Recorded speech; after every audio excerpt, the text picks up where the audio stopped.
Thank you for joining us today.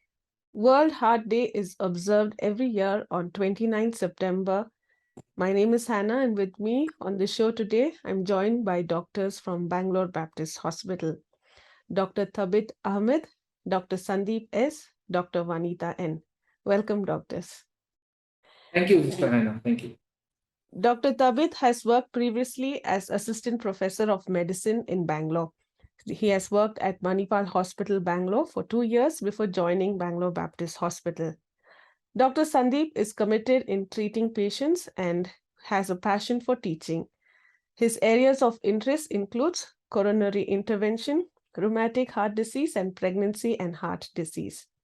Dr. Vanita is a consultant at Bangalore Baptist Hospital, interventional cardiology. So, Dr. Thabit, could you just introduce yourself a little bit more? And also, if you can answer the question, why is World Heart Day observed? What is the theme this year? Thank you, Sister Hannah. And at the outset, I would like to thank the collaboration and cooperation from FEBA in this important kind of a health initiative. And myself, Dr. Tapit, I am intervention cardiologist. I'm here in Baptist since this is the fourth year running. And as already mentioned, I've been working in various previous hospitals. So, the heart disease, near about 18 million deaths in a year worldwide are attributable to heart related conditions. And now we every day is important. Now we are trying to dedicate one specific day so that we are able to concentrate our efforts, revisit what our efforts we are doing through the entire year, have a collaboration like media collaboration and various other outlets, various other enterprises, collaborate with them, try to have better initiatives in preventing this cardiovascular diseases, heart attacks, and important heart related ailments, and also to optimize the medicines and also increase awareness among the normal common people, and also have various other wings of healthcare to tag along and have concrete efforts in prevention, identification, and adequate timely treatment of very important heart diseases, which are varied. And it's a very big, important subject and topic. And obviously, one day is not enough, but we are trying our level best to have this. And and this is a way wherein we also try to involve government agencies and have some programs, have some outreach programs, and go out and talk to people, have some camps also. We are also planning to conduct some camps from Baptist Hospital in various urban, semi-urban, rural outreach setups. So the theme of the World Heart Day for this year is use heart to treat heart. So what happens is treating any medical conditions or approaching any problem in our lives, we use heart and brain. So one is logical, one is algorithmic kind of approach and treating, using compassion, using having that heart that we are understanding the current situation of the patient, the social stigma associated with various medical diagnosis that we are burdening the patient with, and also the socioeconomic background of the patient, what best treatment can we give, and using compassion at every aspect of healthcare, especially for heart diseases, is very important. And this is also very important in the healing of the mind, body, and the heart. Thank you. And next. Yeah. Dr. Sandeep, what are the common misconceptions of cardiovascular diseases? And also, if you can share just introduce yourself a little bit more. Hello, I'm Dr. Sandeep. I work as consultant cardiologist in Bangalore Baptist Hospital. Regarding the question which you asked, what are the misconceptions involved in cardiovascular diseases? There are various cardiovascular diseases involving many aspects of the heart. But one of the things which the misconception regarding cardiovascular diseases, a lot of it surrounds the heart attack component. We all, what we all commonly call as heart attack. So any patient who thinks or who is having a heart attack need not always present with chest pain. I think most of them think that chest pain is the only symptom perhaps, or the main symptom of anybody who develops a heart attack. It need not be the case. So there are various presentations of a heart attack, which can include sudden onset breathing difficulty, sudden onset burning sensation behind, in the behind the sternum. This is the sternum, we call behind that. There could be vomiting, and there could be excess sudden onset fatigue. Some of them may present only with shoulder pain, need not necessarily involve only the chest part of it. Some of them may present only with jaw pain.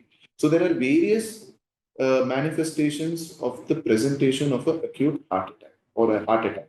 So this is one of the misconceptions which we find in public. And the second thing is screening for risk factors.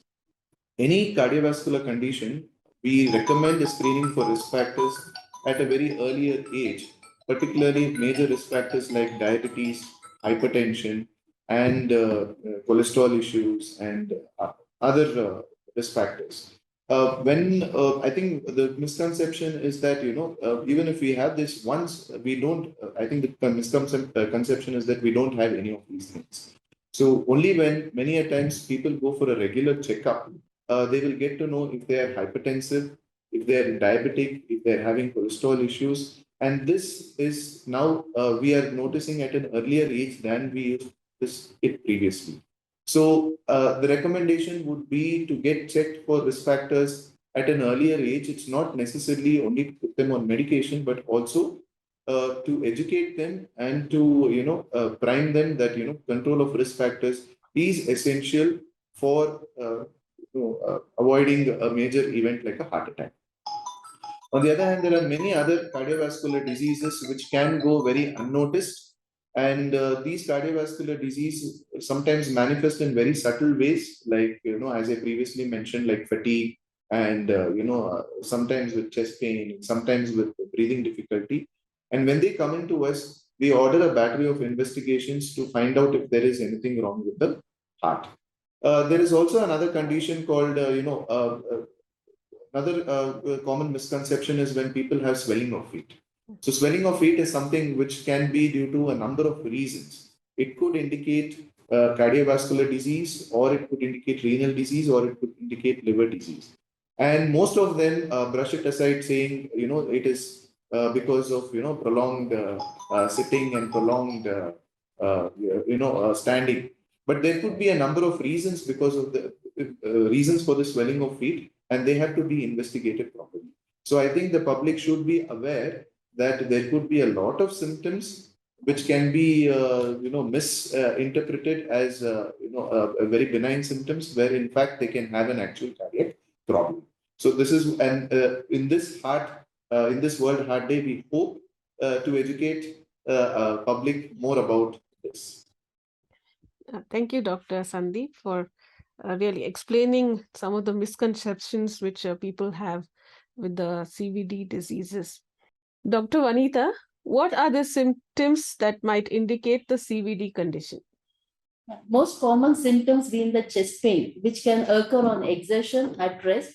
Sometimes there can be radiation of pain to the jaw, shoulder, to the lower abdomen, upper abdomen, and other symptoms like dyspnea, that is a breathing difficulty, palpitation, feeling of one's own heartbeat, then swelling of the lower limbs, giddiness, sometimes other symptoms like loss of consciousness, abdominal swelling. All these symptoms patient can present. Some of the atypical symptoms, as Dr. Sandeep has already mentioned, they can present like just jaw pain or backache or profuse sweating or tiredness. So once the patient experiences these symptoms, better to get evaluated to rule out any cardiovascular diseases. Thank you, Doctor. Dr. Tabit, what are the warning signs that might indicate a person is having a heart attack? Yeah, this is actually a trick kind of a situation. Very often we have patients who come to us a significant delay from the attack. They generally have tendency to ignore these symptoms. Common symptoms, most common, what we see in movie settings, what is shown in dramatizations is severe chest pain, incapacitating, sweating, and breathing difficulty at that same time, and sometimes even loss of consciousness. quite often we have patients coming with that, and that kind of a symptom will always get you to the hospital.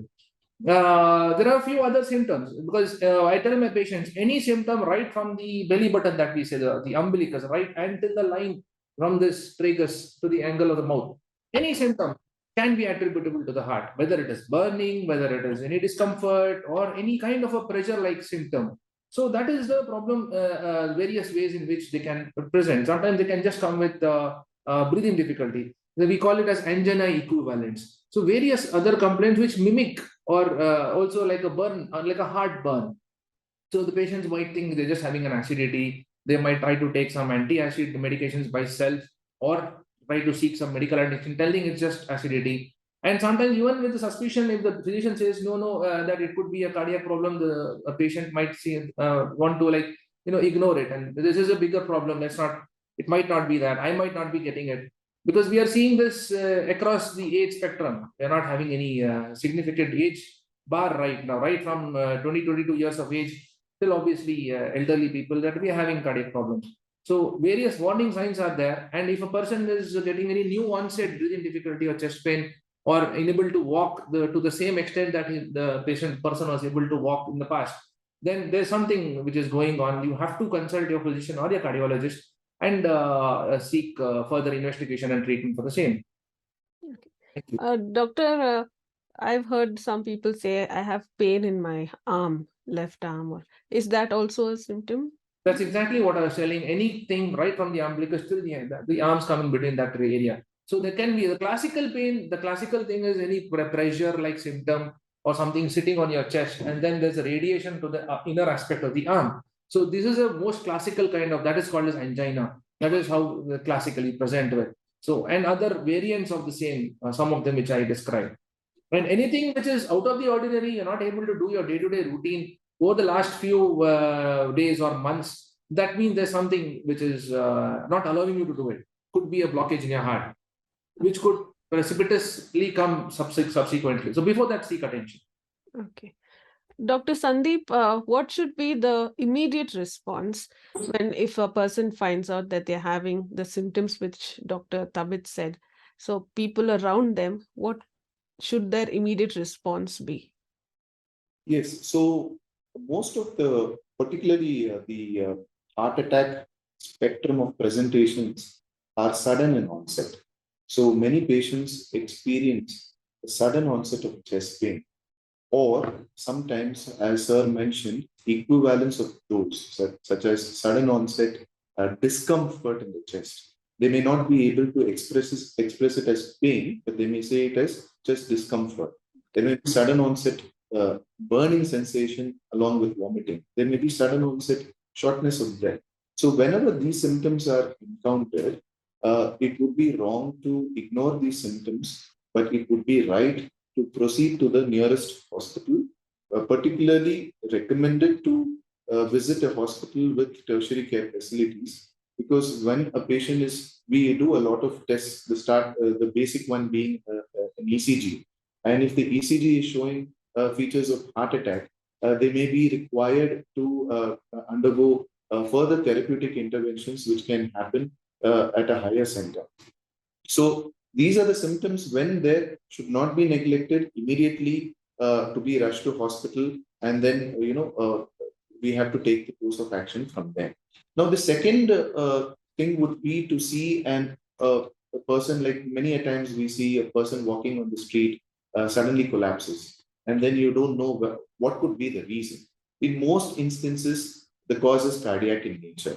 So in such cases, the first thing would be to immediately call for help, right? If we have a healthcare provider, rescue provider is there, it would always be easy, but still we have not achieved that level of education among our public to institute resuscitative measures when we encounter patients who have collapsed outside. So in such cases, like when lay people are seeing other people who have collapsed, and it's more likely to be cardiovascular in nature, it would be right to immediately call for help, call for an ambulance. It would also be good if the person who has witnessed the event to be along with the person to describe the course of event which has taken place. So it will be easier for us to come to a logical conclusion and thereafter proceed with therapeutic interventions. The third thing is whenever we encounter such patients in practice where immediate, as you say, let us say patient is having a sudden onset shortness of breath. Now, whenever we have noticed, as I previously discussed, misconception is that only chest pain indicates, that there could be a heart attack. Whenever there is a sudden onset shortness of breath, and mind you, these symptoms usually happen in the early hours of the morning. And we see that many a times patients neglected saying, as Dr. Tabit put it across, that there could be some acidity issues, and therefore, I'm feeling a little uncomfortable. All this results in a gross delay to seek health care. So, in order to avoid that, particularly in patients who are having risk factors like hypertension, diabetes, cholesterol issues, obesity, family history of heart disease, smoking, and alcohol, if they're having all these risk factors and particularly a sedentary lifestyle, and such patients experience such symptoms, they should immediately rush to the hospital, or if they are incapacitated to a significant extent, the attenders should immediately rush them to the hospital to seek medical care. Dr. Sandeep, to add on, I would like you to put a comment on. Sometimes we have patients coming in and telling, Doctor, my mother is taking an aspirin or my father is taking an aspirin. I had this pain and I just popped in an aspirin. Is it okay that I do that? Or there's another tablet called sorbitrate. Some people take that sorbitrate and they pop in and come. So what would you comment on that, such situations? So this is a very common question I encounter even in practice. So many of the patients, particularly those patients who are staying alone, and those patients who are not having any one to accompany them, I've seen this question quite often asked. Can I keep some medications to take it whenever I experience symptoms such as these? It is a difficult question to answer because since there are a lot of confounding symptoms, confounding factors, one symptom, although we say that chest pain is very typical of, it's a typical symptom of a heart attack, there may be other symptoms, as I already mentioned, which only if we have seen and if we have evaluated by seeking proper medical help, we can be able to guide them on taking the necessary medications. Yes, it is true, taking these medicines earlier in the course of the disease would help or would benefit the patient. But I would still recommend that whenever any patient encounters such symptoms, it would be best to seek medical care earliest so that we can initiate the medicines earliest. Because many a times in that hurry, I think patients do not check their blood pressure, because some of the medicines which can help resolve chest pain should not be given when the blood pressure is low. So in that case, when we announce it in a blanket way, saying that all these patients, the medication should be taken by all patients who experience such symptoms, may not actually benefit from it. So the idea is to reach the hospital at the earliest, and the recommendations are to take an ECG within 10 minutes of arrival to the hospital, and then, if necessary, if we diagnose heart attack, there are certain set of medications we give. If we diagnose heart failure, there are certain set of medications we give. If we diagnose pulmonary embolism, which is indicative of clots in the lungs, there are certain set of medications we would give. So the idea or the recommendation is to seek medical care at the earliest. I think that would be the best way to move forward. Okay. Dr. Sandeep, I have one more question. You mentioned heart attack and heart failure. What is the difference, doctor? Yes. So, see, our heart, it's such a beautiful organ. It has a lot of components in it. So, we have the heart musculature, the heart valves, the vessels which supply the heart musculature, which are called coronary arteries, the encasement of the heart, which is called the pericardium, and the blood vessels which come out of the heart. They're called the aorta and the pulmonary vessels, and they're called the great vessels. So there are various components, right? So when we say heart attack, it generally refers to a block in the vasculature which supplies the heart muscles. That is the coronary arteries. So that is whenever there is a block in those arteries, it results in a immediate reduction of blood flow to the heart musculature. The heart muscle is not able to pump, and then the patient seeks medical care because there is chest pain and patient is finding difficult to move forward. But when you talk about heart failure, it refers to the consequence of a problem in any of these components which I mentioned. And in the broader sense, I would say heart failure is actually defined as inability to meet the demands of the body by any of the problems which is arising from these components. So it can arise because of any of them. So it's a blanket term. So heart attack can lead to heart failure, but heart failure need not always be because of heart. I think that would be a right way to put it. Thank you, Dr. Sandeep. Dr. Vanita, what are the risk factors of having a heart attack? Yeah, risk factors for the heart attack we can classify into two broad groups, like more non-modifiable risk factors and modifiable risk factors. Non-modifiable, like age. As the age increases, the risk of heart attack is high. Male gender. That is usually initially we were thinking that females are protected up to the age of 50 and heart attack is more common in the males. But nowadays we are seeing heart problems even in the ladies also as 30 to 50 years also. So gender plays an important role.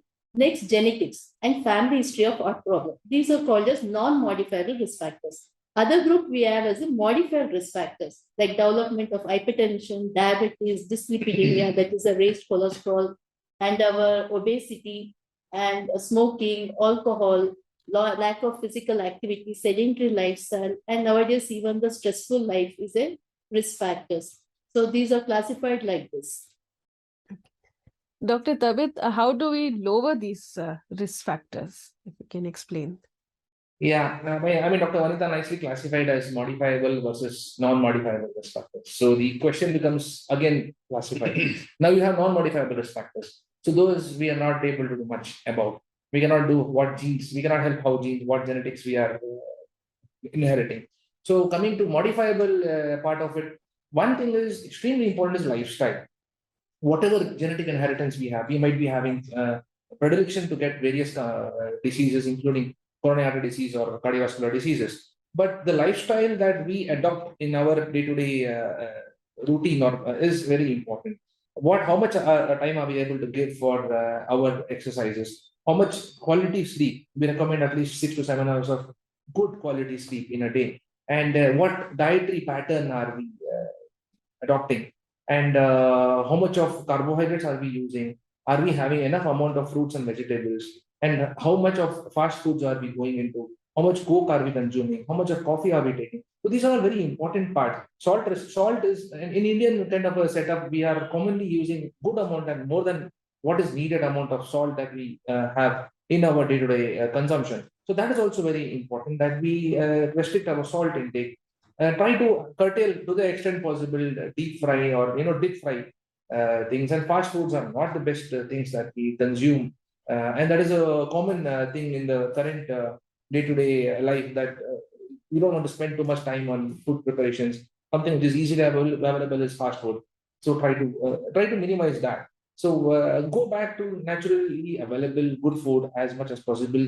Try to smile, try to not always have stress on you, and the stress factors. We will be discussing about that also subsequently. But having a stress in our day-to-day life is going to make it worse. Everybody, as we age, are going to have cholesterol deposits in various arteries, various arterial system across the entire body, be it brain, heart, or kidney, or wherever. But the stress component makes those cholesterol deposits more and more unstable. So the lifestyle, try to minimize your stress. Everybody works in current situation. Everybody is working with targets in place, especially in softwares and techies. All those some of those things I might not be able to even tell the terminology, but they are all target oriented, and that contributes to stress. So take a chill pill. Do not worry too much, and try to not take those stress to your heart, literally.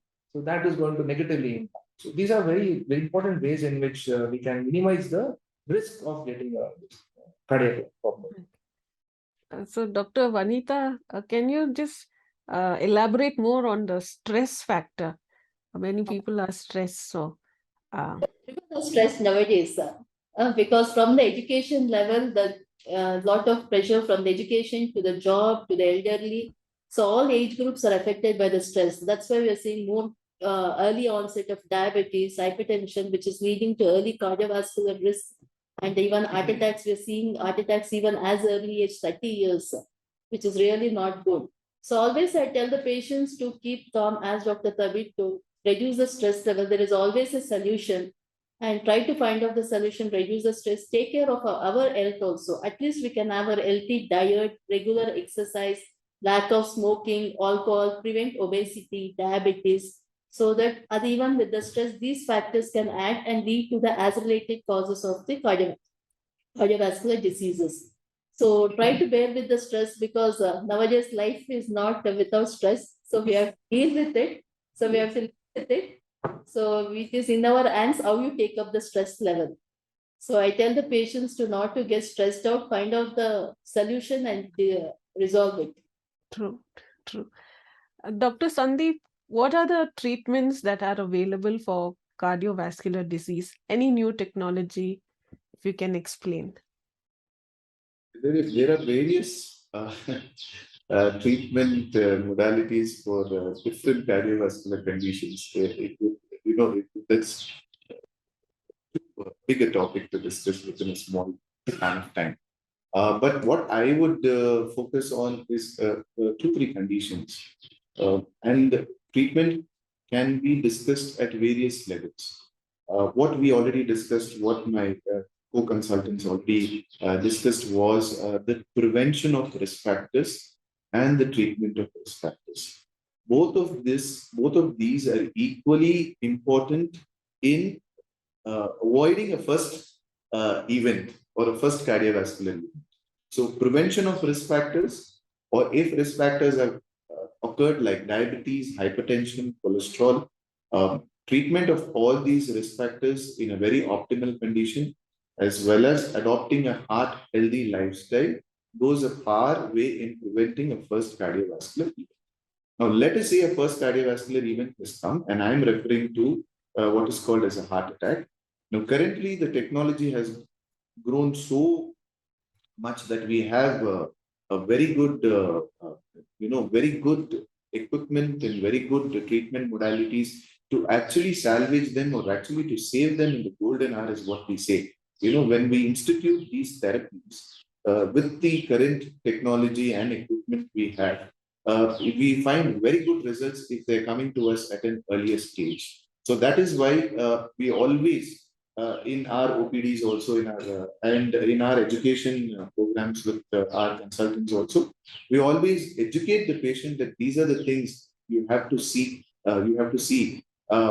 Particularly when you're having risk factors, because when you come at the earliest stage, we will be able to salvage. So heart attack has various modalities, and now what we do is called as a coronary intervention, percutaneous coronary intervention, and that is done by an injection in the hand or in the thigh region. We directly take some equipment right into the heart, and then pass some the tubes and wires and try to remove the clot, and then if necessary we place a stent at where it is. If necessary, we place a stent.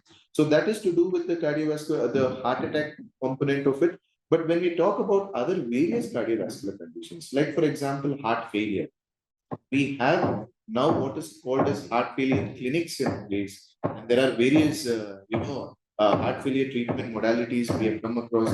And we are now in the stages of, ECMOs and left ventricular assist devices. And then we are also showing a positive and a progressive trend towards heart transplant. I think soon the treatment modalities will definitely focus a lot towards this. There are certain hindrances, but I think time will, solve these problems.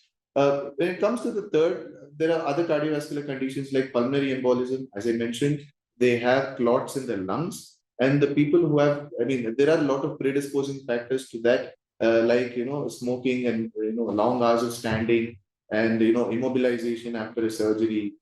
People who have cancer. So what I'm trying to tell is, there is a lot of other factors or other diseases which can also involve the heart. So when it comes to that, the treatment modalities become a little different. So when you talk about pulmonary embolism, we have to give them blood thinners which will actually dissolve that clot. And we have better and better blood thinners developed over a period of time. And of course, a lot of other cardiovascular conditions, I cannot tell everything in brief, but what everything in detail. But what I can definitely tell you is that we have gone a far way in the last 100 and 150 years, and our technology has grown so much. And I think it will also grow further to improve our treatment modalities with respect to cardiovascular care. So if I may add, technology-wise, it is not that we have advancements, significant advancements or leaps and bounds in technology that we are able to adopt in treating our patients. So as science is advancing, the same scientific technology is also being taken into healthcare, right from laser, right from ultrasonic therapy, various ways in which microscopic or micro-invasive surgeries and keyhole surgeries for bypass operations. So there are a lot of technical advancements. On the other hand, there are also some kind of alternate therapies that patient try to have an escape route and say that this is possibly a better alternative. So they come and ask us about alternative therapies also, such as chelation therapies, contrapulsation or extracorporeal contrapulsation therapies. So all sorts of things they come and ask us about. But I would want to sincerely reiterate and insist, and this is a point that is very important. Please consult a qualified cardiologist and physician and seek the appropriate medical attention. Do not try to take any escape routes for the fear that the cardiologist or the physician is not giving you a very flowery picture. Whatever it is, we try to be honest with our patients. So try to follow up with your cardiologists and physicians and try not to dilute your treatment that is going on. Okay. So finally, the final question to you, Dr. Tabith. So what best can I do or we do to make sure that our heart is healthy, my heart is healthy? First, try to smile every hour at least once. So try to be as happy as That's possible. a good advice. Yes. Do not try to. I think that's In our department, all three of us, we always have to have that. And in our practice also, we are under immense stress. So the thing is that first is try to come down on your stress levels. It is not easy. It is next to impossible. From professional, personal, whatever kind of a thing, we are always on the run, on the go. So that is one thing. And then always try to have, we all of us, we are all humans. We are not robots. I mean, even robots get some problems. But humans, as we age, we are going to get associated comorbidities like sugar or diabetes, hypertension, abnormal cholesterols. So those are the things which we are going to have. And we need to have due attention and have regular consultation and follow-ups with a easily available physician at least. Let's say, you'll say cardiology is very hard to find and a lot of waiting, and at least consult your physician. And then the physician will try to identify and treat those associated comorbidities.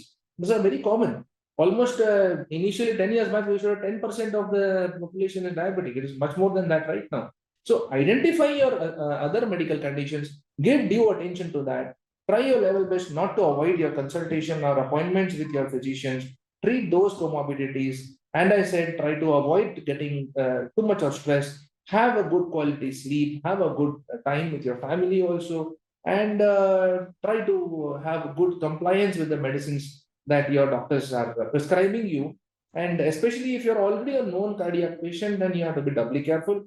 And a known cardiac patient should be working in tandem with your doctors and tell your other 10 family members and friends that, Chalo, I had this problem. I don't want you to have this problem. So stop smoking and try to identify these simple basic symptoms, some of them which I had, some of them which you may have or you might not, which I might not have had, and try to consult your physician at the earliest and try to seek medical attention and get yourself treated. Thank you. Thank you so much, Dr. Tabith. Thank you, Dr. Sandeep. Thank you, Dr. Vanita, for sharing on this and bringing awareness on this subject. We appreciate you for taking time off your busy schedule to be with us on our show today. If you want to reach out to us, please call us at +91 6364 252164 or send us an email to info@febaonline.org. Stay safe and stay heart healthy.